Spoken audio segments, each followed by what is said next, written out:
소상공인 기심전결 기초부터 치마까지 학습 프로그램에 참여해주신 여러분께 감사의 말씀을 드리겠습니다. 자, 이번 시간은 운수업에 대한 정확한 이해 2번째 시간이 되겠습니다. 저는 계속해서 강의를 맡게 된 이비올의 이후경입니다.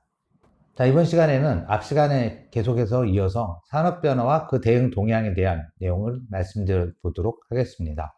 지금 전반적인 산업계, 특히나 이제 모빌리티 분야, 운송업은 어쨌든 모빌리티 분야랑 밀접한 연관이 있기 때문에 이러한 모빌리티 산업, 자동차 인더스트리의 변화에 상당히 민감하다라고 말씀을 드릴 수가 있겠는데요. 이러한 자동차 산업의 변화는 크게 CASE라고 하는 네 가지 화두로 설명이 될 수가 있습니다. 그래서 지금 계속해서 나오고 있는 CASE, 영어로 하면은 케이스가 되겠죠. 각각이 가리키는 여러 가지 용어에서 비롯되는 또한 파생되는 많은 수많은 것들에 의해서 우리가 모빌리티 시장이 격변을 하고 있다 라고 말씀을 드릴 수가 있겠고요. 여기서 보다 구체적인 서비스 아이템들이 나오게 되는 것들을 예를 들어 보도록 하겠습니다. 그래서 C는 뭘 얘기하냐? 여러분 커넥티드 카라는 이야기를 들어보셨을 거예요. 즉 이제 커넥티드 카라는 건 뭐냐? 옛날에는 자동차가 그냥 안에서 데이터를 어떻게 남과 소통을 하거나 등등 하지 못했죠.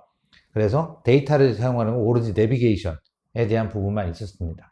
그런데 지금은 어떻죠? 통신망이 발달을 하면서 내비게이션 뿐만 아니라 인터넷, 사물 인터넷, 교통관제 신호 이런 것들도 데이터를 다 받을 수도 있고 앞에 있는 차랑 옆에 있는 차랑 통신할 수도 있게 됐습니다. 그게 또 V2X, V2V 이런 것들로 나오는 거죠. 그래서 차량 간 통신이나 이런 것들이 활발하게 되면서 차가 이런 모든 데이터를 활용을 해서 예를 들어 차가 교통정보 시스템을 받으면 내비게이션에서 최적 경로를 산출할 수가 있겠죠. 그런데 그냥 내비게이션이 아니라 사고 상황까지 알거나 중간에 다른 이슈들이 있는 것까지 알면 훨씬 더 좋은 최적 경로를 산출할 수가 있겠죠. 게다가 내가 여기 근처에 갔을 때 파킹을 어차피 해야 되지 않습니까? 파킹을 해야 되는데 계속 핑핑 돌고 이렇게 하느니 여기에 지금 가면은 딱 이 자리가 비었네, 미리 찜해놓으세요. 그러면은 시간을 훨씬 줄일 수가 있잖아요. 그렇죠? 아니면은 어디 안내를 해줄 수도 있고 최적 경로는 어디겠습니까? 보기에 선택하게 만들 수도 있겠죠. 그래서 커넥티드, 모든 것들이 연결된 초연결 사회에서 차가 갖고 있는, 그러면 이제 차는 더 이상 이제 운송에 대한 개념보다는 연결에 대한 서비스를 제공해 줄 수 있는 게 훨씬 더 많겠죠. 커넥티드 카를 통해서 이제 현대자동차에서 어제 그렇게 발표를 했는데 차 안에서도 이제 티빙도 보고, 디즈니도 보고, 넷플릭스도 보는 뭐 그런 시대가 당연히 올 수도 있겠죠. 굳이 안 되는 것도 아니에요. 기술적으로는 안 되는 게 아니지 않습니까? 그렇죠. 데이터 처리 속도나 이런 것들이 엄청나게 빨라졌기 때문에 그런 게 가능하겠죠. 그러면서 데이터에 연동된 모든 것들이 바뀌는 것들이 바로 커넥티드, 연결된 커넥티드 카라는 개념으로 말씀을 드릴 수가 있겠고요. 그 다음에 A는 뭐냐? 오토노머스, 즉 무인을 얘기하는 거겠죠. 무인으로 가게 되면서 기존의 차는 또 한 번 업그레이드 되면서 많은 것들이 바뀌게 될 겁니다. 예, 일단 첫 번째 드라이버가 없어지겠죠. 그리고 무인 자동차를 하는 이유는 편리해서 그런 것도 있지만 사고를 줄이는 것들도 예방이 가능하겠죠.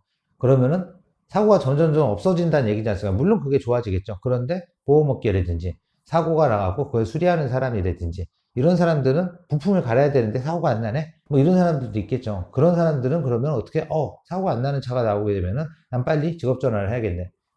바빠야겠죠, 이제. 예.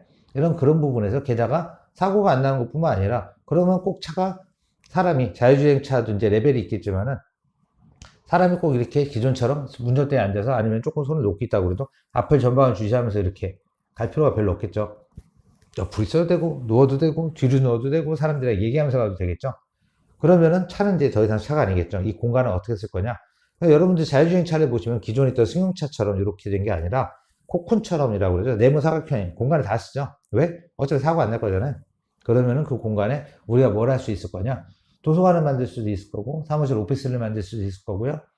푸드트럭처럼 개조를 해서 할 수도 있을 거고, 우리가 이때까지 생각을 하지 못했던 여러 가지 서비스들이 가능하게 될 거라는 거죠. 게다가 자율주행차는 그냥 내가 필요할 때 호출을 하면 자기가 알아서 오죠. 그리고 어디까지 데려다줘 이러면은 데려줄 수도 있고, 오토노머스로 인해서 여러 가지 것들이 많이 바뀌게 될 거라는 거죠. 게다가 자기가 알아서 사물과 이런 것들을 다 해서 사고나 이런 것들이 안 나게 피해가거나 멈춰서거나 라는 것들을 할 수가 있는 이런 것들이 오토노머스 자율주행 기술이 되겠습니다.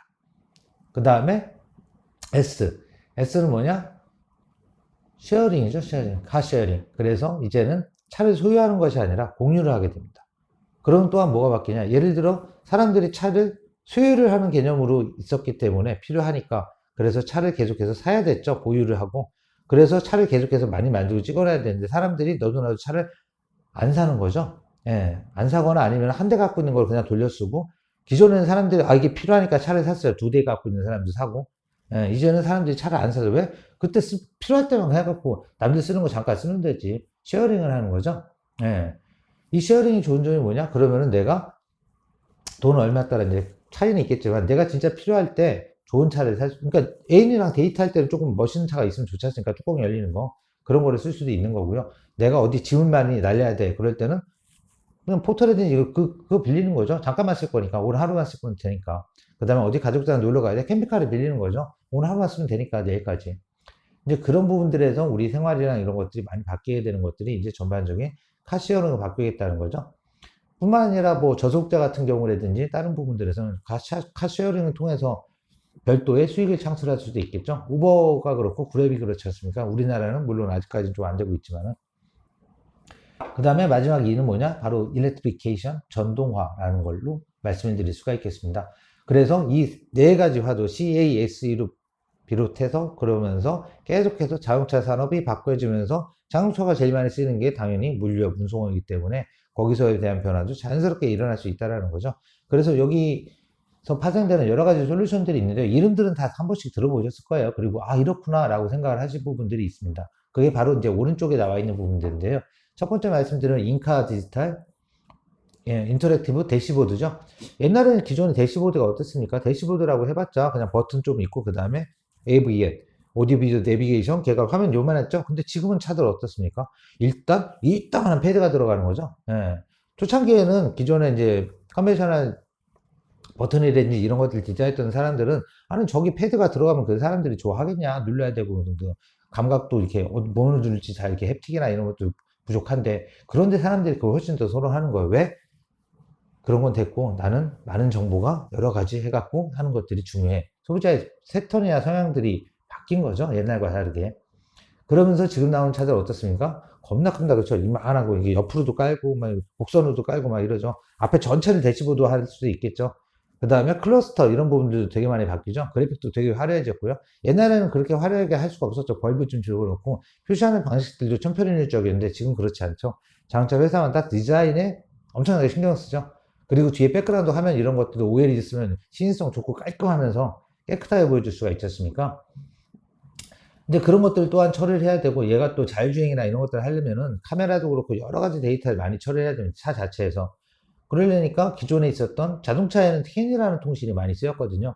자동차에는 그리고 캔 말고도 여러분이 알고 있는 뭐 들어보셨죠? 이더넷을 비롯해서 되게 많은 통신 방식들이 다양하게 쓰고 있어요. 랜도 있고 린도 있고 플렉스레이도 있고 옛날에 썼던 뭐 RS 방식도 아직까지 쓰는 데들도 있고 되게 복잡한 통신 방식이 많이 쓰이고 있다는 거죠. 그러면은 선들도 많이 지나가고 데이터도 복잡하고 중간에 데이터 지연이란 이런 것도 생길 거지 않습니까? 근데 이런 것들을 이제 되게 많이 처리를 하기 위해서는 어떻게 해야 되냐? 울트라 패스트, 되게 빠르고 로우 레이턴시, 지연이 별로 없는 초고속 통신망이 또한 필요하게 된다라는 거죠. 그러면서 여기에 이제 5G 이런 것들 바이오가는 게 아니라 차에서 쓸 수 있는 로보스탄, 보안에도 취약하지 않은 이제 이런 것들이 또 필요를 하게 된다라고 하는 거고요. 이 모든 데이터를 처리하려면은 차 안에 무슨 컴퓨터를 이만하게 싣고 다닐 수가 없잖아요. 그렇기 때문에 데이터는 어지간하면 어떻게 다 압축한 뒤에 서버로 올리는 거죠. 그렇죠. 그래서 클라우드로 싹을 다 올립니다. 모든 데이터는 클라우드로. 그리고 클라우드에서 이제 빅데이터를 통해서 분석이나 이런 것들을 통해서 이 차가 좀 있으면 뭐가 안 좋을 것 같아요. 왜? 딴 차들 데이터를 많이 보니까 이때쯤에서 문제가 생겼어요. 지금 가서 점검하시는 게 나중에 고장 생겨서 사고 생기고 나중에 수리비 많이 드는 것보다 지금 훨씬 나을 거예요 라고 미리 예측을 해줄 수가 있겠죠. 그게 바로 프리딕티브 다이그노시스, 프리딕티브 메인터넌스가 되겠습니다. 기존에는 언제 사고 날지 모르니까 알아서 유지보수를 했어야 되는데 지금은 이때쯤에서 미리 하시는 게 좋아요. 상태를 보는 거죠. 상태까지. 그래서 적절한 옛날에 그냥 주기만 되면 간다라는데 지금 주기가 아니라 상태까지 중간에 계속 체크를 하면서 그 데이터를 가지고 딴 사람들 거랑 다 물어봐서 이럴 때는 이렇게 하는 게 좋겠어요 라고 거꾸로 레코멘데이션을 해주는 거죠. 최적의 비용이 들 수 있도록. 그 다음에 아까 잠깐 말씀드렸던 1교시 때 말씀드린 디지털 트윈 이런 거였죠. 그래서 모든 시행착오나 이런 것들을 다 디지털 상황에서 똑같이 현실랑 똑같이 만들어놔서 거기서 재현을 하면 뭐 똑같겠죠. 제가 가다 일어나다 넘어지는 거 그것도 똑같이 일어날 수 있겠죠. 아, 그러면은 얘가 의자를 더 뒤로 더 빼고 안 넘어지게 뭐를 해야겠네. 라는 것들을 실제에 대비를 할 수가 있겠죠. 이제 그런 것들을 하는 게 예를 들어서 디지털 트윈이 되겠고요. 그 다음에 이것들을 디지털, 완전 버추얼 가상세계에서 하는 것도 있지만은 아규먼트 리얼리티라고 해서 현실이랑 접목을 시키는 거죠. 그 다음에 한 단계 더 나가면은 얘가 MR, 믹스드 리얼리티, 그 다음에 XR, 다 종합되는 현실과 디지털이 만나는 이제 이런 것들로 변화를 하게 됩니다. 여담이긴 한데 최근에 그 몇 년 전에 나왔던 영화 중에 레디 플레이어 원이라는 영화가 있었거든요. 완전 이제 이거 쓰고 아바타가 돼서 현실과 완전 다른 여러 가지를 경험할 수 있는 이제 이런 부분들이 완전히 동떨어진 가상세계에서의 나로서 다가올 수도 있다라고 할 수 있다라는 거죠. 물론 이제 그런 것들을 다 하려면 데이터의 흐름이나 이런 거에서 사이버 시큐리티가 되게 중요하겠죠. 자동차는 그리고 이게 되게 위험할 수가 있는 물질이기 때문에 이거를 가지고 최근에 나왔던 그 패스트 앤 퓨리어스 분노질주에 나온 영화들처럼 보면은 이제 차를 해킹하지 않습니까? 해킹해서 자기의 소기의 목적을 하기 위한 세상 무기로 그런 식으로 이제 사용을 할 수가 있기 때문에 이런 부분에서 보안이 취약하면 안 되겠죠. 실제로 이제 화이트 해커들이 여러 가지 잠겨 있는 테슬라라든지 이런 자율주행차랑 다른 차들 문을 금방 딸 수 있는 경우도 생기고 있기 때문에 다른 용도로 쓰면 안 되니까 이런 부분에 대한 부분도 같이 올라가야 될 것입니다. 그리고 당연하겠지만 차가 점점 좋아지면 좋아질수록 안에 있는 패신저뿐만 아니라 제일 중요한 드라이버의 안전을 어떻게 확보를 할 것인가 라는 부분들이 이제 관건이 돼야 되겠죠. 그래서 아까 말씀드렸던 케이스를 시작으로 계속해서 많은 분야들이 진화를 하고 있고요. 지금 그리고 또한 케이스가 작년에 재작년부터 해서 약간 이렇게 의미가 좀 바뀌게 사용하는 경우도 있습니다. 그 얘기는 뭐냐? C는 collapse, 붕괴, 기존 산업의 붕괴로 나타나고요. 에어는 이제 땅이 아니다, 위를 가자라고 해서 에어 특시라는 부분으로 나타나는 거예요. 그래도 S, 세이프티가 제일 중요하지라고 한 얘기고요. 그 다음에 마지막 E는 이제 전기화에서 experience, 고객의 경험에 어떻게 이것을 할 것인가라고 하면서 얘기 들어보셨을 겁니다. UI, UX라고 해서 유저 인터페이스, 유저 익스피리언스, 거기에 기반한 휴먼 머신 인터페이스를 어떻게 저는 쪽에다가 산업 쪽에 녹일 것인가 라고 하는 것들이 이제 인간과 기술이 같이 공존하게 되는 이제 그런 부분들이 미래 사회, 특히나 운수업, 모빌리티 분야, 뭐 딴 데도 다 마찬가지겠지만요. 특히나 크게 나타난다라고 보실 수가 있겠고요. 서로는 지금 얘기가 그랬는데요.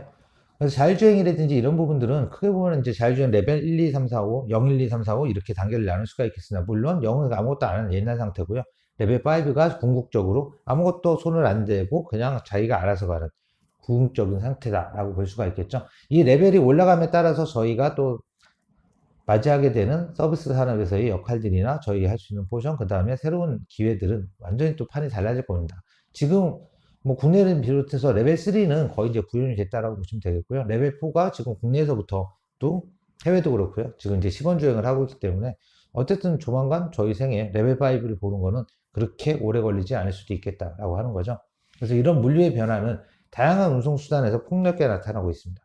모바일로 해서 육상으로 탈 거, 그 다음에 레일로 해서 가는 것들, 그 다음에 해상 운송, 그 다음에 항공, 뿐만 아니라 조그만 것들, 전 분야에 걸쳐서 탈 것이라는 모빌리티 분야에서 다양하게 이루어지고 있죠.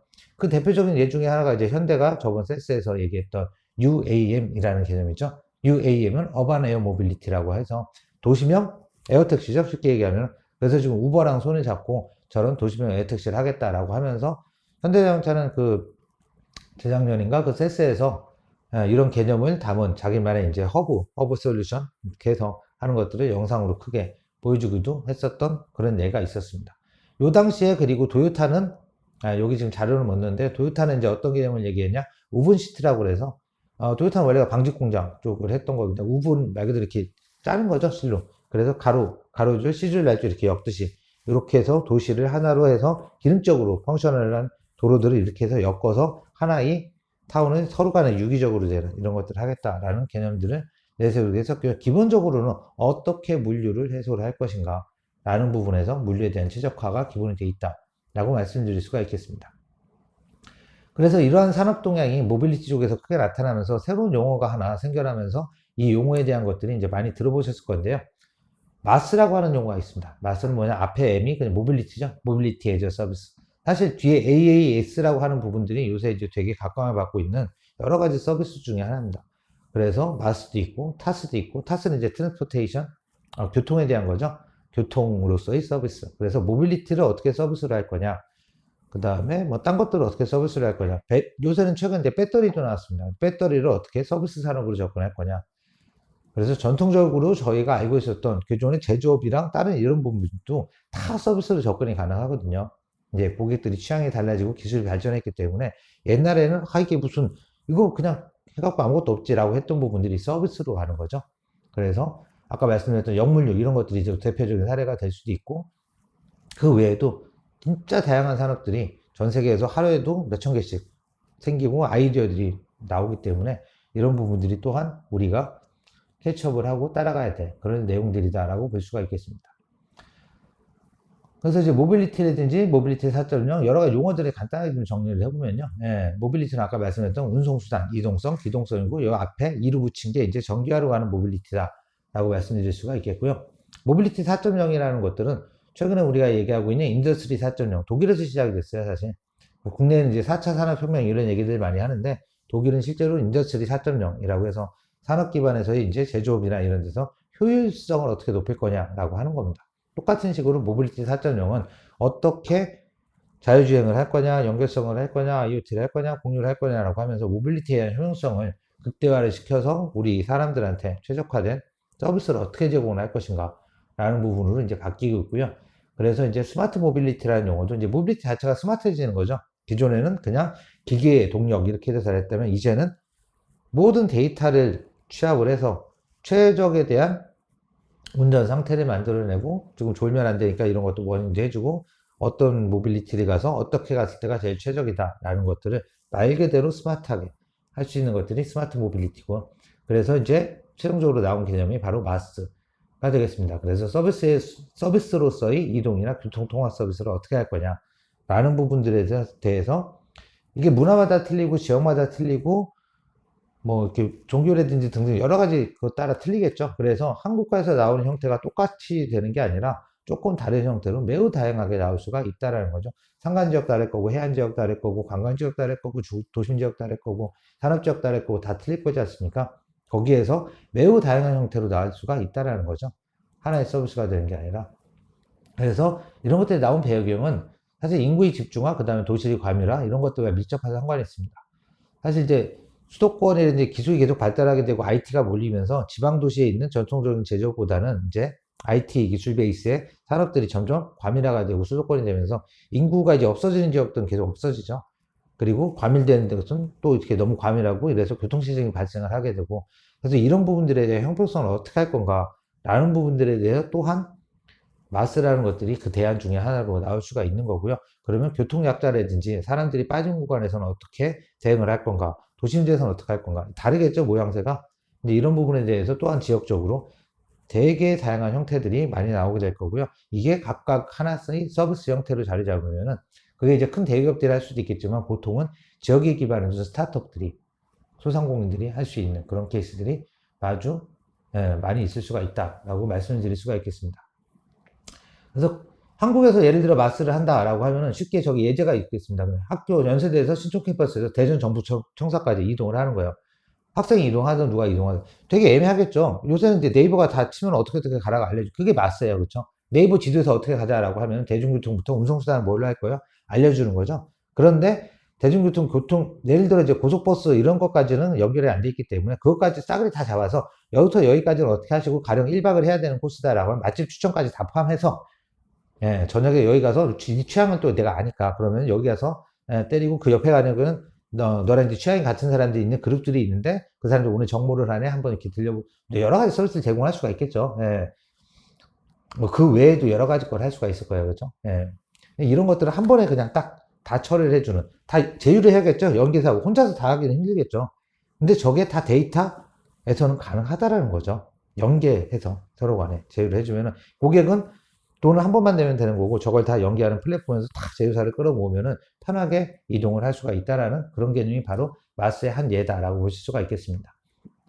그래서 이런 것들을 한 사례들이 핀란드에 있는 핌이라는 업체가 이제 비슷한 유사 사례들을 했고요. 여기서 이제 국영 기업들이랑 여러 가지 통신회사 다 모여서 이렇게 하고 서비스를 한번 해보면 어떨까라고 해서 시범으로 만든 것들이 핌이고요. 아까 좀 전에 말씀드렸던 케이스처럼 내가 여기부터 어디까지 갈 건데 그럼 나한테 최적의 경로를 좀 산출해보려라고 하면은 옵션 1, 옵션 2부터 해갖고 이렇게 가는 그 중에 이제 선택을 하겠죠, 사용자가.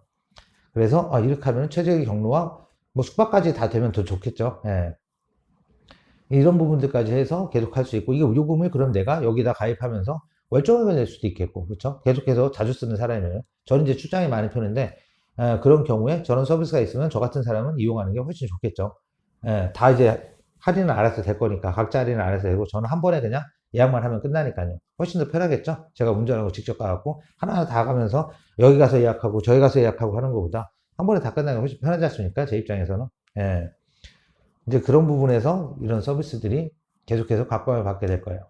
그래서 전 세계적으로 보셨을 때 이런 서비스들을 제공하는 여러 가지 것들이 있고 그 레벨에 따라서 뒤에서 잠깐 말씀드리겠지만 마스 서비스에는 레벨이 있습니다. 그래서 융합을 하냐 안 하냐, 융합을 어느 정도까지 하냐, 정보만 갖고 올 거냐 아니면은 부킹이랑 페이먼트까지 같이 처리가 될 거냐, 그 다음에 추가적인 것들을 더 집어넣을 거냐 서비스를.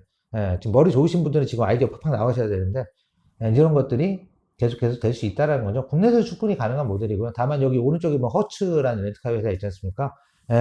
변화를 시도했으나 지금 허츠는 망했죠. 이게 쉽지만은 않다라는 거예요. 그래서 그런 부분들은 사실 고민이 많이 필요합니다. 그래서 예전에 다시 보면은 뭐 이런 얘기들이 좀 있고요. 구글 맵이나 카카오 지도 해갖고 그냥 맵으로만 해갖고 서비스를 하는 거냐, 진짜 운송 수선이랑 같이 연결해서 여기 들어오면은 결제까지 한 번에 다 될게요 라고 한 다음에 거기서 운송까지만 끝나는 게 아니라 맛집 연계하고 나누자 여기 어때 이런 데 연계하고 관광지 연계하고 이러면 상품이 되겠죠. 이제 그런 부분까지 나갈 수 있으려면 또 이제 제휴라든지 또 등치가 켜져야 되기 때문에 규모의 경제 이런 것들도 또한 무시를 할 수가 없겠죠. 자, 그래서 이런 모든 것들이 다 합쳐지는 결과로 결국은 뭐냐? 운송업이 바뀌게 되는 거죠. 물류시장 자체가. 그래서 전체적인 물류시장이 바뀌는 여러 가지 계기들이 글로벌, 그 다음에 국내에서도 매우 다양한 형태로 나타나고 있고, 이 계층과 카테고리가 워낙 광범위해서 이거를 뭐 다 정리해드려서 말씀드리긴 어렵겠지만은 그런 이슈들에 대해서 조금 말씀드리도록 하겠습니다. 그래서 제일 큰 변화는 뭐냐? 당연히 제일 많이 아시는 식품 배달입니다. 식품 배달. 그렇죠? 네. 식품 배달 진짜 많지 않습니까? 그렇죠? 특히나 이제 좀 있으면 이제 저녁 시간 되는데, 이제부터, 난리가 날 겁니다. 그렇죠? 그래서 배달하는데 뭐 1시간 걸리고 몇 시간 걸리고, 미리 예약을 해놓으면 조금 그래도 빨리 나오고, 이런 시장들이 국내만 그러냐? 그렇지 않죠. 코로나의 바람을 탄 거라기보다는 코로나가 이것을 상당 부분 많이 촉진을 시켰죠. 그러면서 서로 간에 이제 배달만 하는 집들이 막 생겨나지 않습니까? 아니면 공유 주방만 써서 계속하는 그런 것들이 바로 코로나로 시작된 이런 배달, 특히나 먹는 것들. 어쨌든 먹어야 되니까요. 그렇죠? 그래서 비약적으로 성장하면서 업체 간의 서비스 경쟁이 지속되게 치열해지고 하면서 중간에 이제 딜리버리 히어로 거기도 이제 합병을 계속 했지 않습니까? 점점 하다 보면 경쟁해도 되겠지만 그러다가 인수합병을 통해서 점점 더 덩치를 키우고 독점력을 과시하거나 이제 어느 정도 되면은 또 다른 형태의 서비스가 또 다른 걸 가지고 나오겠죠. 더 어드밴스한 것도. 그럼 서로 사람들이 또 이쪽으로 몰려가면은 그러면서 계속 업앤다운이 되면서 계속해서 바뀌는 이런 것들이 특히나 식품 쪽, 온라인 식품 배달 서비스 이런 쪽에서 제일 크게 바뀔 거다라고 할 수가 있겠고요. 식품 배달뿐만 아니라 여러분 잘 아시는 자율로봇, 무인항공기, 특수낙하산 등등 세상에 없던 서비스들이 이제 막 생겨나는 거죠. 서비스가 워낙 많아서 그런 것들이 지금 뭐가 어떻게 있고 수익을 어떻게 창출하는지도 저 잘 모를 지경이지만 하루에도 어플리케이션들이 몇백 개가 몇천 개가 생겨나고 없어지는 것들이 작금이 현실이고, 그에 따라서 사람들은 좋은 서비스에 항상 눈이 돌아가게 돼 있어요. 그리고 입소문 나지 않습니까? 이 인터넷 타고 가는 것보다 더 무서운 게 이제 입소문이라고. 저희 교육들도 입소문 타고 좋다라는 소문들이 나면은 쫙쫙 퍼질 수 있는 건 시간 문제다라고 말씀드릴 수가 있겠는데요. 그리고 이제 모빌리티 업계들의 이런 것들이 빨리빨리 진화하게 된 계기는 기본적으로 이제 통신망이죠. 우리나라는 그리고 전 세계에 유례없는 초고속 인터넷이 되는 몇 개 안 되는 국가 중에 하나겠죠. 5G가 진짜 사용이 되면 영화 다운로드에 불과 3초, 4G LTE는 2시간 정도 걸리는데 대박이죠. 근데 여러분들 아직까지 3초에 다운로드가 안 되는 거 보면 완벽한 4G는 아직은 조금 멀지 않았나라고 보이는데 어쨌든 예전보다 수긍을 빨리 했습니다. 그렇죠? 수많은 데이터를 처리할 수 있다는 게 장점인데, 우리가 영화를 볼 수도 있겠지만은 그게 영화가 아니라 우리한테 필요한 데이터, 아니면은 차가 더 좋은 주행을 하기 위한 필요한 데이터들이 불과 3초 만에 영화 한 편 다운로드는 한 몇 기가 되지 않습니까? 그게 한 번에 훌쩍훌쩍 나온다라고 하면은 모든 주변에 있는 사무도 한꺼번에 쫙 튀어나오고 막 이 모든 데이터들이 쫙쫙쫙 옮겨가고 옆에 있는 차 데이터 받고 막, 그래도 처리가 다 가능하다는 거죠. 시간이 남네. 예. 그렇게 되면은 저희가 이 데이터를 가지고 할 수 있는 것들이 어마어마하게 많아지겠죠. 예. 그래서 이 5G가 특히나 이제 많이 쓰는 시장들이 모빌리티 시장이었죠. 데이터가 워낙에 많이 돌아다니고 변수도 많이 있기 때문에, 그 다음에 이제 기상, 기후변화라든지 이런 것들을 어떻게 예측을 할 건가, 이런 시스템부터 해서 교통관제 시스템이랑 같이 접목이 되면은 공유경제 같이 자율주행, 그러면은 이제 교통체증이 없어지면서 저희가 진짜 편하게 운용을 할 수 있는, 차 사실 뭐 혼자 타고 간다고 해서 그 공간 다 혼자 있기 때문에 편한 게 아니거든요. 공간만 점유하고, 그 때문에 공간 점유율이 나빠지게 되면서 차들이 교통체증이라는 게 많아지고, 그 공간을 쭉 해서 줄일 수 있으면은 도심지에서도 교통체증이 없어지면서 좋은 거고, 저희는 이동시간이 빨라져서 좋은 거고, 도너트로 안 소비하니까 더 좋은 거고, 등등등 다 좋아진다라는 거죠. 중국 같은 경우는, 그리고 아시겠지만 중국은 거지도 지갑에 안 두고 다닙니다. 그쵸? 신용카드 안 써요. 예, 거지도 바코드 들고 나서. 예, 많이 바뀌었죠. 핀테크라는 거죠. 예. 이 핀테크가 또한 물류시장과 여러 가지 것들을 바꿀 거라는 거죠. 자동 결제부터 해갖고 쓱 치고 지나가면 바로 결제 끝. 그쵸. 요새는 옛날처럼 뭐 지갑에서 빼갖고 뭐 긁고 이런 행위 자체를 안 하는 것도 맞췄으니까 핸드폰 그냥 올려놓으면 끝나는 거고, 예, 아니면은 바코드라든지, 아니면은 그냥 생체 인식, 아니면 바코드 진짜 자체 인식 그냥 뜩 지나가면 끝나는 거죠. 예. 근데 이런 부분들이 점점 활성화되면서 시간을 줄이고 단축하고 비용이 줄어들고 효율성은 높여주게 되는 게 된다라고 하는 거죠. 그래서 중국 시장은 지금 알리페이랑 위치페이라는 양대 산맥이 지금 다 잡고 있는 거죠. 국내에서는 지금 이거를 하겠다고 뭐 제로페이부터 해갖고 여러 가지가 지금 나오고 있지만은, 아직 저런 정도의 파워풀한 것들은 아직은 지금 못 따라가고 있기 때문에, 저런 부분에서도 또 암호화폐도 있겠죠, 여러 가지. 예, 그런데 이제 실제로 통용이 되는, 다른 사람이 많이 쓰는 저 정도가 되면은 확실히 이제 화폐로서의 가치라든지 이런 부분도 부가적으로 따라올 수 있지 않을까라고 봅니다. 그 다음에 아까 일장에서 잠깐 말씀드렸지만 공급 사실이나 이런 것에 대한 투명성, 효율성들을 하기 위해 블록체인을 쓰는 거죠. 사실 블록체인이 이제 암호화폐라든지 이런 거에 쓰려고 만들어진 기술은 아니고, 정보에 대한 보안이라든지 이런 거에 대한 수단으로 만들어졌는데, 이거를 잘 활용을 하면은 여러 가지 물류 쪽이라든지 정보 흐름에 다 도움을 줄 수가 있기 때문에, 물론 뭐 물류 쪽은 그렇지만 일반적인 정보 보안에도 도움이 되겠죠. 그래서 미국 월마트, 스위스 네슬레, 프랑스 까르푸 등등 거대 유통식품업체들이 앞다퉈서 블록체인이라는 걸 도입을 하는 거죠. 우리는 이렇게 해서 체계화된, 표준화된 이런 시스템으로 여러분들한테 물류를 공급을 하고 있습니다 라고 하는 거고, 이렇게 해야 자기들 비용이 전반적으로 세이브가 되거든요, 궁극적으로. 그래서 이런 것들을 해서 썼더니, 월마트 같은 경우는 어떠냐, 첨가물이라든지 이런 것들이 각 과정의 단계마다 이런 것들이 이력 정보랑 상세하게 기록하고 유통 과정을 실시간으로 파악을 했더니, 월마트가 상한 냉동 망고가 상했어요. 예. 기존에는 일주일이 넘었어요. 왜? 얘가 어디서부터 왔는지 자체를 몰라. 그리고 얘가 언제 땄는지를 모르고, 얘가 무슨 과정을 거쳐 왔는지, 운송 과정에서 얘는 조금 이상하게 왔는지 모르는 거거든요. 근데 이렇게 해서 정확하게 파악을 하니까, 냉동망고는 그럼 몇 번째 루트에 몇 월 며칠자에 들어왔던 얘가 제일 유력해라고 하는 거죠.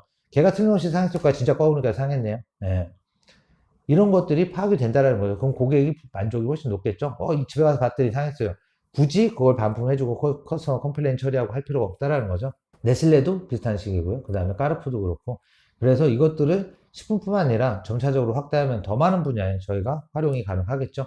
그래서 첨가물 이력 추적하는 절차 이런 것들을 해서 전체적으로, 우리나라 이제 농수산물 시장이라든지 농협이라든지 이런 데서 이제 이런 것들을 체계적으로 관리를 하겠다라고 하면서, 여기서도 이제 다 과학적으로 관리를 하는 거죠. 그러면은 IoT 센서나 이런 것들 통해서 박스 자체가 이제 먼저 바뀌는 거죠. 박스가 바뀌고, 그 박스에 대한 이제 차라든지 이런 것들이 데이터를 실어나누는 허브가 되면서 전체적인 유통 과정들이 어떻게 되는지 한눈에 파악이 되고, 그거를 담당하는 PM들이나 이런 사람들은 대시보드 띡 한 번 하면 전체적인 현황이 어떻게 된다라는 것들을 다 볼 수가 있는 거죠. 그러면 훨씬 깨끗하고 투명하고 고객들한테 잘못 가는 오배송이 없어지면서 고객의 만족도는 훨씬 더 높아지겠죠. 자, 이런 것들을 할 수 있고요. 그다음 미국에 대한 트럭 업계, 여기서도 이제 해결 방안이나 이런 것들에 대해서 여러 가지 것들이 이제 바뀌고 있다라고 하는 겁니다. 미국 트럭 업계 같은 경우에는 이게 사실 이게 워낙에 장거리 운송을 하다 보니까 젊은 사람들이 이제 험한 일 안 하고 하지 않습니까? 우리도 똑같고 저 미국도 똑같거든요. 그래서 미국 트럭계 같은 경우에는 운전사가 부족해요. 천몇 킬로를 이렇게 해갖고 몇 발 며칠 동안 그렇게 물 조금 먹어서 달릴 수 있는 사람들이 별로 없거든요.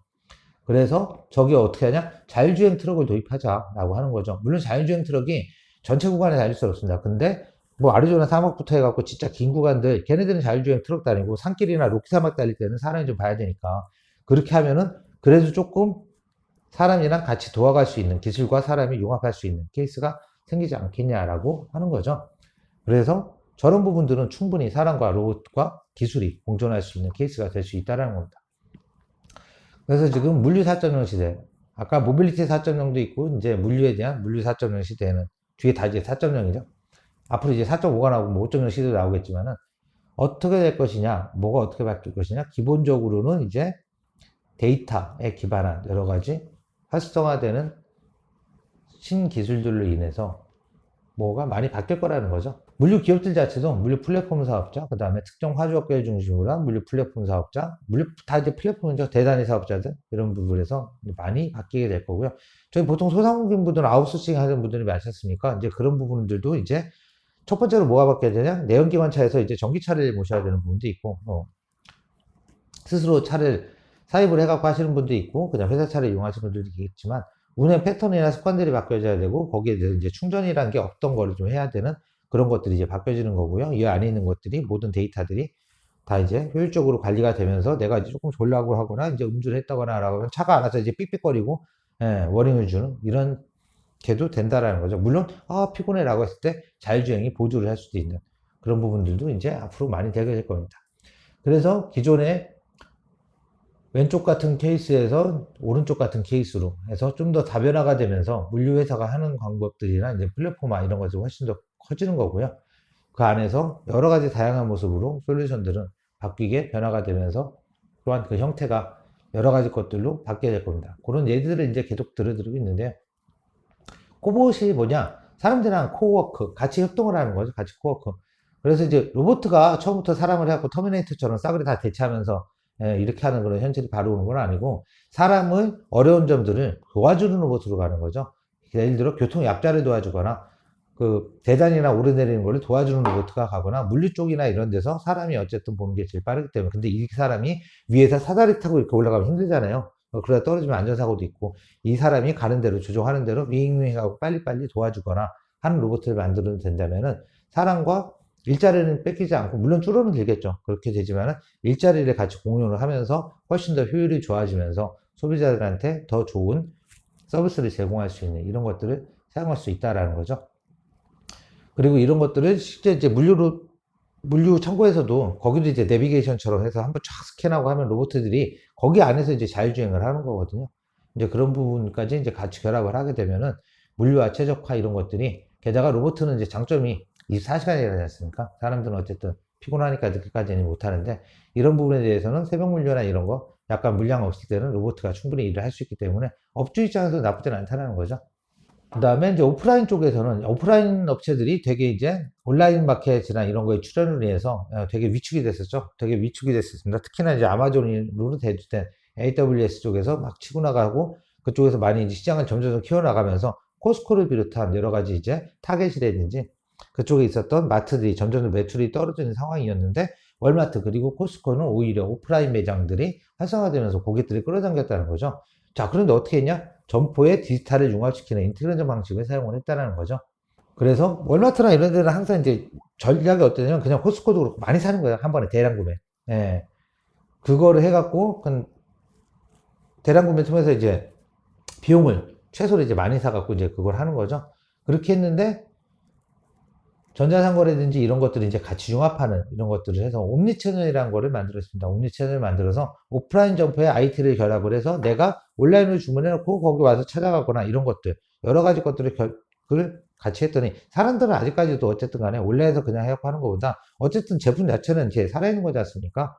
감성이 있고 만지는 것들이 제가 소비할 수 있는 것들 이런 것들에 대한 것들을 어떻게 할 것이냐라는 부분을 온라인과 디지털 그 다음에 실제로 샵을 찾아가는 경험까지 같이 해서 묶어놨다라는 거죠. 그랬더니 사람들이 훨씬 더 좋아하더라라고 하는 그런 케이스들이 있다라고 하는 거고요. 그래서 이 그림에서 보니까 월마트나 아마존은 각자 다른 방식으로 저렇게 해서 생존할 수 있는 전략들을 창출했다라는 거예요. 물론 이게 여러분들이 직접 적용을 하거나 하시기에는 예, 물류도 로봇 하는 시대가 맞습니다. 사실 이미 와 있어요. 예, 창고에서는 더 그렇고요. 그래서 이런 것들이 똑같이 우리나라에서 같이 적용될 수는 없을 거고요. 뭐 사이즈가 틀리고 규모도 틀리고 등등 하는 거기 때문에 그렇지만 그 형태의 금과는 비슷할 거라는 거죠. 그래서 이거를 어떻게 로컬라이즈화 시켜서 한국인의 정서에 맞는 여러분들이 살고 계신 지역이나 아니면은 여러분들이 주고하고 있는 업종이나 이런 부분에서 새로운 디지털 전략을 구현을 하면은 앞으로 남들보다 조금 더 빨리 선점을 할 수 있겠죠. 지금 아직까지는 블루오션입니다. 좀만 있으면 바로 레드오션 될 거예요. 예. 세상은 가만히 있지 않거든요. 예. 그래서 이런 부분들에서 우리가 생각이랑 이런 것들 좀 더 빨리 하는 그런 것들이 좀 해봐야 된다라고 하는 거고요. 그래서 이런 것들이 기반이 되는 것들은 바로 디지털 전환이죠. 디지털 전환. 디지털 트랜스포메이션이라고 하는 거죠. 지금 자동차 회사뿐만 아니라 학교들도 이제 다 바뀌죠. 학교들도. 예를 들어 기존에 있던 자동차학과가 지금 어떻게 되냐. 디지털 혁신과 디지털 전환을 통해서 이제 전기차 시대를 맞이하자라는 이런 화두들로 가고 있거든요. 그래서 기계가 아예 없어지는 않습니다. 그렇죠? 메카트로닉스라는 게 없어지는 않는데 여기에 이제 더 많은 게 달라붙는 거죠. 그러면서 디지털 베이스에 이제 인테그레이션, 융합 산업이 들어가게 되는 거예요. 옛날엔 그래서 하나만 잘하면 그냥 먹고 살았는데 요새는 요새 젊은 MZ 세대들은 하나만 하면 안 됩니다. 그렇죠? IT도 해야 되고 코딩도 해야 되고 뭐도 해야 되고 다 알아야 돼요. 게다가 이제 랩도 좀 알아야 되고 춤도 좀 춰야 되고 수우파에도 추천할 건 아니겠지만 그런 부분도 같이 하면서 멀티적인 인간이 좀 돼야 된다라는 부분들이 앞으로 큰 혁신의 주요 화두가 되겠다라고 할 수가 있겠습니다. 아마존이랑 월마트가 각각 다른 방식으로 이런 물류 쪽에 큰 영향을 미쳤죠. 그러면은 아마트랑 이마트죠. 그쵸. 이마트. 국내에서는 이마트, 그 다음에 프랑스 까르푸르는 또 여기에 또 잘 올라타냐. 까르푸르는 또 이렇게 학군이 있지만 그렇게 얘네처럼 막 살아남는 전략들이 가시적으로 해서 나오지는 못했습니다. 그렇죠? 네. 특히나 여기서 이제 죽는 기업들이 어디냐? 일본 기업들이죠. 네. 그 후지필름 얘기 들어보셨을 거예요. 그렇죠? 코닥이랑 이런 전통적인 카메라든지 필름, 아날로그 필름 이게 될 거라고 지금 생각을 해서 디지털 쪽에 전환을 안 하고 있다가 지금 옆으로 맞았죠. 네. 소니 같은 경우도 마찬가지고 다른 데도 그렇고 일본 쪽에 지금 잘 나가는 기업들이 없죠. 왜? 디지털로 다 전환하는데 얘네들은 아직까지 아날로그 세계에서 이러고 있었다는 거죠. 예를 들어 일례로 애니메이션 같은 부분도 애니메이션 일본이 되게 잘 나갔지 않습니까? 시장 되게 크고요. 얘네들 디지털 전환을 하는 거죠. 그래서 어디에 밀렸냐? 대한민국의 웹툰에 밀린 거죠. 대한민국 웹툰이 지금 세계에서 제일 잘 나가고 있습니다. 넷플릭스도 그렇고 바뀌었다는 거죠. 이제 세상이. 그리고 거기에 수능하면은 세계 1등 되면서 쫙 이렇게 갈 수 있는 그런 기회가 있다라는 거죠. 국내에서 만든 드라마가 전 세계 1등을 할 수 있다라는 거죠. 새로운 패러다임에 먼저 어떻게 적용을 해서 고객을 바라보느냐라는 관점의 차이라고 볼 수가 있겠습니다. 그래서 이렇게 되면서 이제 물류업계들은 뭘 생각하게 되냐? 쟤네들은 저렇게 하고 얘네들은 이렇게 했네? 그럼 우리 어떻게 해야 될까? 쟤네들은 M&A를 했네? 그 다음에 혼자서 안 되는 거죠? IT 기업들이랑도 손을 좀 잡아야겠네. 인프라 어떻게 깔아야겠네. 전자상거래, 핀테크 이런 건 기본이겠구나. 그 다음에 IoT, 센서 이런 것들을 창고 물류 관리 해야겠구나. 지속 가능성을 담보를 하려면은 계속해서 공부를 해야겠고, 소비자들 연구를 하겠네. 중요한 건 어차피 소비자들이라고 하니까요. 그쵸? 그 다음에 공급, 서플라이 체인들을 어떻게 해야겠네. 그 와중에 지금 요새 나온 얘기는 눈치 잘 봐야 되겠죠? 미국이랑 중국이랑 막 투닥투닥하죠. 게다가 중국이랑 인도도 막 투닥투닥합니다. 이런 와중에 미국이랑 인도에다가 중국 제품을 들이밀면 안 되는 거죠. 네. 그래서 이제 그런 부분들, 정치적인 이런 것들도 조금 이제 봐야 되는, 복잡하죠. 그런 것도 좀 봐야 된다라고 하는 거고요.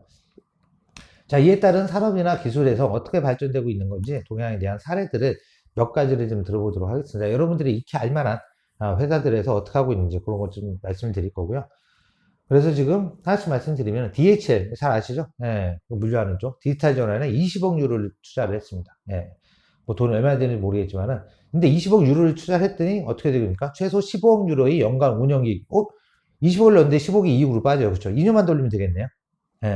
저게 된다라는 거죠. 지금까지 들어갔던 비용이 오히려 세이브가 될 수 있기 때문에 과감하게 투자를 하겠다는 거예요. 쟤네들이 바보가 아닐 거니까. 그렇죠?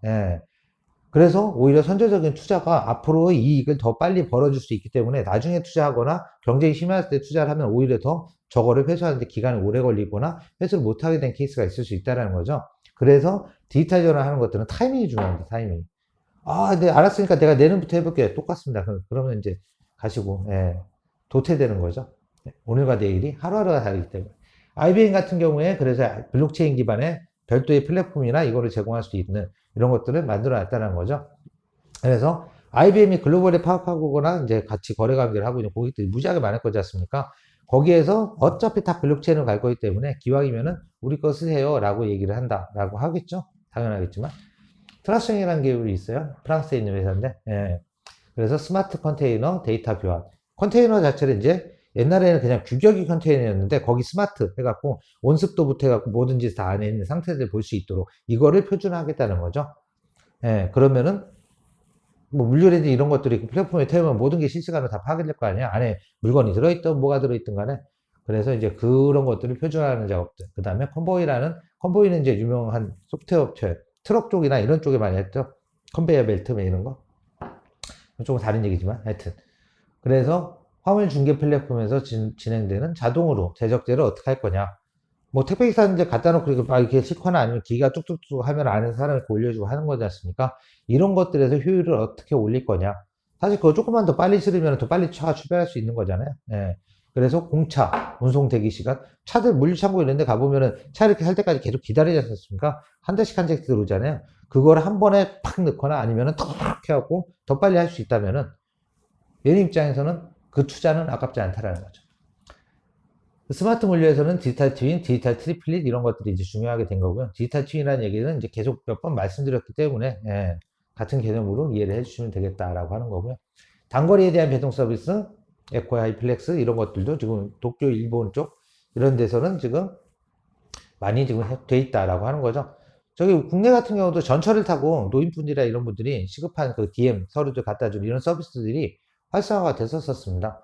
지금은 그 노인분들이 뭐더라 이제 회 있잖아요. 예, 생생한 회 이런 것도 이제 전철 타고 가서 배달도 해주시고 예, 이런 케이스들도 약간 이제 다른 케이스지만 그렇게 해서 할 수가 있다라는 거고 조금 더 전동 킥보드나 이런 걸로는 조금 더 빨리 가겠죠. 예, 이런 틈새 시장을 노리는 거예요. 진짜 급하게 뭐 받을 때 아니면은 이제 내가 뭐 사러 가야 되는데 시간이 없네 이런 것도 심부름 센터처럼 해줄 수 있는 그런 서비스가 무엇이든지 다 해드리는 자 뭐 불법 아닌 거 빼고 이런 서비스가 될 수 있다는 거죠. 그래서 UPS 같은 경우에는 대체 배송 서비스 이런 것들도 지금 실시를 하고 있고요. 자신이 선호하는 곳에서 물품 수령이 가능한 나 오늘 집에 안 들어갈 건데 회사 쪽에 아니면 택배하면 여기다 놔주세요 등등 집까지 오는 게 조금 꺼림칙하니까 여기 놔주세요 라고 할 수 있겠죠. 그 다음에 미국 같은 경우는 창고가 크지 않습니까? 그래서 이제 아까 말씀드린 코봇 이런 것들이 로봇 배치들이 지금 다양하게 되어 있다는 거. 여러분 이제 화면이나 이런 자료들을 통해서 보신 적이 있을 텐데 아마존이나 이런 데서는 이제 사람이 왔다 갔다도 하지만 그 밑에 이제 동그랗게 받침대 갖고 있는 애들이 걔가 이제 확 왔다 갔다 하면서 걔가 위에다가 이렇게 막 싣고 다니죠. 예. 이렇게 싣고 다니면서 걔는 자율주행하니까 안 부딪히죠. 예. 보통 우리나라에도 옛날에도 그런 게 자율주행까지보다 쉽게 하려면 라인 트레이서라고 해서 경로 이렇게 그려놓은 되거든요. 예, 그러면은 궤도열차처럼 이렇게 쭉 따라가면서 이렇게도 할 수 있는 그런 것들은 충분히 할 수 있다라는 거죠. 근데 그렇게 됐을 때가 어떻게 되냐? 실제로 사람이랑 같이 하면 안전성의 위험이 있을 수 있기 때문에 사람을 트레이싱 하든가 아니면은 사람 보조를 해서 딱 작업이 있으면은 이때까지 갖다 주도록 그리고 다시 가서 갖고 오고 이렇게도 진행해졌습니다. IBM 같은 경우에는 무인 항공기에 대한 배송 부지 무인 항공기죠 이제 말 그대로 드론을 이용한 것 같은 얘가 그냥 집만 나르는 거예요. 사람이 탈 필요가 없죠. 경량화 시키면서 그렇게 할 수 있는 기술도 나오고요. 약국과의 제휴를 통한 드론 택배 이제 드론들이 우리나라도 이제 상용화되는 케이스가 있는데 도서상관이나 이런 지역들에 가령 뭐 악천후도 있고 뭐 비 오는 날도 있고 등등 야간에 지금 갈 수도 없고 사람이 막 새벽에 일어나서 애매하지 않습니까? 그때 긴급한 환자가 생겼어요. 그러면은 약을 갖다 줘야 되잖아요. 항상 상비로 이렇게 갖고 있는 것들이 아니기 때문에 그럴 때 드론을 통해서 퓨 하고 뱃살을 빨리 내라고 환자들한테 그 골든타임을 확보해 줄 수 있는 그런 것들로 우리가 이용을 할 수 있다는 거죠. 실제로 이제 도서상관 지방에서는 국내에서 지금 시범 사업을 진행하는 걸로 알고 있고요. 그 다음에 소프트웨어 로봇 아메고라는 게 아메바처럼 생겼어요. 그물음을 하잖아요. 계단을 올라가는 거죠. 바퀴로 올라가는 게 아니라 그물딱 이렇게 하고 올라가는 이런 재밌는 로봇들도 만들 수 있다는 거죠. 뭐 이렇게 캐타필라 같은 거 씌워서 갈 수도 있고 그래서 이쪽 바퀴 따로 돌고 저쪽 바퀴 따로 돌고 그 영상 보셨는지 모르겠는데 그 가만히 앉아있다가 이게 퐁 튀는 그것도 보스턴 다이나믹스 쪽인지 모르겠는데 퐁 튀면 몇 미터 그냥 딱 점프하는 뭐 그런 로봇들도 있습니다. 세상에 뭐 로봇가 되게 많죠. 그 다음에 전기 트럭 이 악트로스라는 거 메르세데스 벤츠가 친환경 물류로 가겠다. 이제 물류 쪽이나 이런 데서들도 트럭이 뿜어내는 카본이나 이런 것들이 만만치 않거든요. 예, 그래서 그렇기 때문에 그런 것들을 점차, 만이라는 트럭 회사는 그리고 볼보도 그렇고 다 이제 100% 전기화로만 가겠다고 선언을 했죠. 왜? 그런 것들이 자기한테 훨씬 유리하기 때문이죠. 게다가 그런 큰 회사들은 ESG라고 해서 환경과 그 다음에 소셜 사회를 생각하면서 거버넌스, 지배구조까지 하는 그런 정책들을 수립하지 않으면 이제 회사의 기업 가치가 애매하게 될 수가 있기 때문에 친환경이나 이런 걸 하면서 당연하겠지만 자기한테는 결국은 도움이 돼야 될 거잖아요. 유지비가 빠지죠. 전기화를 해갖고 빨리 하면은. 그래서 그것들을 오히려 전기화를 했더니 오히려 세이브가 되네 할 수 있다라는 거죠. 그런 식으로 많이 빨리 바뀌고 있다라는 거고요. 월마트 같은 경우에 마이크로 풀필먼트 물류창고에 대해서 다 자동화를 했던 거죠. 그래서 인간 작업자가 아니라 피킹이나 이렇게 하는 것들도 이게 비전 카메라 있지 않습니까? 그런 걸로 이제 물류나 형태를 보고 탁 먼저 분류를 하는 거죠. 얘는 먹을 거, 얘는 공산품, 얘는 몇 층으로 가야 돼, 얘는 어떤 거. 다 분류를 하면은 사람들이 나중에 거기서 분류 작업에 대해서 마지막 파이널 라인이든지 로봇가 못하는 거, 이런 부분을 하면 되니까요. 왜냐면 그것까지 사람이 하면은 그래서 이제 안전사고라든지 이런 부분이 날 수 있는 케이스들이 있기 때문에 그런 것들은 최소화하면서 근거 있게 이슈는 없애면서 스마트하게 회사도 좋고 근로자도 좋은 이런 모든 것들이 한 번에 같이 가는 사례가 될 수 있다라고 하겠습니다.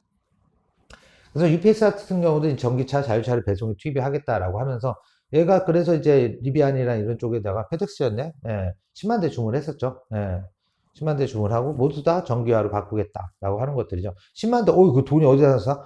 10만 대 해갖고 조금만 끓으면은 바로 투자비 회수하거든요. 네, 얘네들 바보가 아니기 때문에 다 그래서 그런 치밀한 계산하에서 이렇게 하는 게 훨씬 이득이겠구나. 그리고 이렇게 하는 것들이 ESG 좋고 소비자들이 우리 더 많이 이용하면서 나는 비용적으로도 그렇고 효율이 더 좋겠구나 라고 해서 지금 하고 있다라고 보시면 되겠습니다. 일본 같은 경우에는 지금 야마타 운수라는 데서 일본 최초로 택배에 특화된 소형 상용 EV 트럭을 지금 공동 제작, 딴 데랑 공동 제작해서 지금 수도권에 도입하고 했다라고 하는 거고요. 우리나라 같은 경우에 아까 초반에 말씀드렸지만은 지금 1톤 트럭들이 다양하게 나오고 현대기아 그 나오는 봉고나 포터 지금 없으면 못 팔죠. 예, 대기줄이 쫙 길었습니다. 왜? 영업용 아저씨들이 그거 하면은 일단 유지비가 되게 많이 세이브가 되거든요. 예, 물론 충전하거나 이런 부담감이 있지만 일단 유지비가 제일 크게 세이브가 되기 때문에 그 뒤를 시작으로 해서 이제 자영업자들이 제일 많이 쓰는 1톤 트럭들, 중국산 1톤 트럭부터 해서 해외산 1톤 트럭, 그 다음에 뒤에다 이제 카고식으로 조금 개조한 강원도에는 디피코라는 회사가 있고요. 그 다음에 나머지 소형 전기차들 만드는 회사들도 우정사업본부를 위시해서 이제 그런 물류 쪽에 계속해서 어프로치를 하고 있는 우리나라도 상당히 빨리 전기화에 대한 물류화가 빨리 가고 있다라고 보시면 되겠고요. 독일 같은 경우에는 지금 AI 로봇, 물류 상고, 생산성 제고 이런 것들을 하기 위한 로봇들을 가지고 계속해서 이런 작업들을 하고 있고요. 예제가 너무 많습니다. 그렇죠? 예, 그 다음에 스마트 드론 이런 것들을 활용해서 지형 지물까지 파악을 하면서 치안에도 도움이 되면서 지역에 작물이 잘 자라는지 이런 것도 다 파악하는 여러 가지 거에 쓰이고 있고요. 스위덴 아인라이드사도 전기 트럭에 대한 이런 기술들을 다 개발하고 있습니다. 제가 말씀드린 예제 말고도 엄청나게 많은 예제가 지금 이 순간에도 될 수 있을 거고 여러분들도 시작을 할 수도 있을 거예요. 중요한 거는 앞으로의 변화에 어떻게 부응을 하고 준비를 할 건가 라는 부분에서 한 번 더 생각해 보시는 시간이 되길 바라면서요. Q&A 좀 진행해 보도록 하겠습니다. 자, 그래서 아까 중요한 부분이라고 한 10분 이상 제가 이제 말씀드려서 그러는데 향후 변화되는 운송업에서 화두가 되는 CASA가 뭐겠냐? 커넥티드, 쉐어링, 커넥티드, 오토노머스, 쉐어링, 그 다음에 일렉트리피케이션. 이 네 가지가 앞으로의 자동차 쪽, 그 다음에 물류업, 운송업을 좌지우지하는 화두가 될 것이다 라고 말씀드렸고요. 자, 그럼 마스 서비스를 썼을 때 운송업과의 관계는 어떻게 상호보완적으로 작용이 될 건가 라고 하면은 기존의 운송업이 단순하게 그냥 옮긴다라고 하면은 마스를 도입하면은 모두 데이터가 되고 그 안에서 최적인 것들을 뽑아내겠죠. 고객한테도 최적이고 저한테도 최적인. 그래서 고객은 한 번에 끝나는 이런 서비스 형태로 원스톱으로 가는 시대가 올 거라고 예상됩니다. 예, 그러면은 강의 끝까지 들어주셔서 감사드리고요. 나중에도 질문 있으시면은 채팅창을 통해서 알려주시면은 시간 되는 대로 답변 드리도록 하겠습니다. 자, 여러분들 수고하셨고요. 감사합니다. 유경이었습니다.